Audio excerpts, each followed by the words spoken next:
باشە مامۆستا پێویست دەکات هونەرمەند سیاسی بیتن ئەگەر هونەرمەندێک سیاسی بوو کاریگەری نابی لەسەر ئەوەی کە ئەو لە درامایەک یاخود ئەو پەیامی کە هەیەی بە شێوەیەکی جوان نەیگەێنیتن لەبەر ئەوەی کە سەر بەلایەنێکی سیاسیە. ڕاستە ئەمن بیر و باوەڕم کابرایەکەم 50 قسوور سارە 57 سارە لە ناو حزب و لە ناو پارتیمە بەرام کە بوو کاتە کاری هونەری ئەمن ئیبراهیم حەکیم ملکی هەموو کوردە ملکی هەموو تەلەڤیزیۆنەکانە ملکی تەلەڤیزیۆنەکانی پارتیە ئیەکێتیە ئیشۆسالیستە یەکگرتووە چەند دەرێ ئیشی بە من وەک هونەرمەندێک ئەمن هونەرمەندێوانم بەڵام مەسالای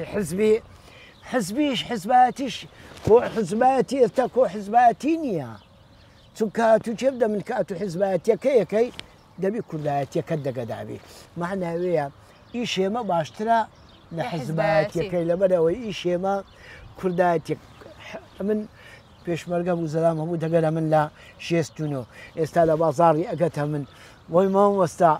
خۆزکەم بە تۆ کولو خۆت و خۆت ڕزگار کرد لە پێشمەرگاتی و لە کوردایەتی و لە ئەو شتانە نۆخۆ بوویە تەمسیلچی نۆخۆ ئیسراحەتت کرد باشە ئێستا تۆ لە خۆت تەمسیل یەکای لەو خۆت ئەوە بووی پیر نەبووی ئەوە ئەمە پیر بووینە ئەوزە هونەرمەند نەمرە ئەمە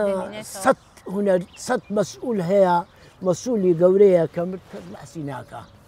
بەڵام ئێستا و ئێستاش کە تایر تەوفیق گۆرانیەکانی سیاسی ئەرێتن خەرک هەستی کوردانەی دەجوولێتن بەڕاستی کە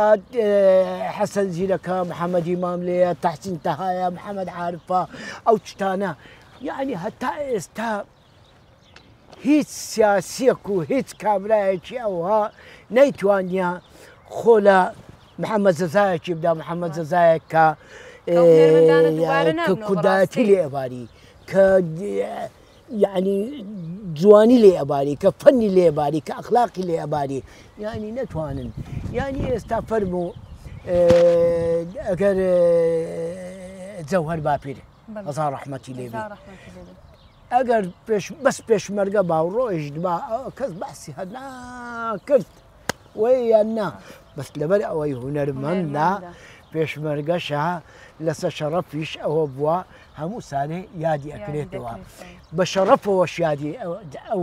کە لە هونەرمەندەی ئەکرێتەوە نەک ئەو هونەرمەندە زۆربەی ئەو هونەرمەندانە خاوەن هەڵوێستانەی کە هەنا زۆر گەورەترن لەوانەی کە خزمەتی هیچیان نەکردیە و پۆزاتیش لێدەن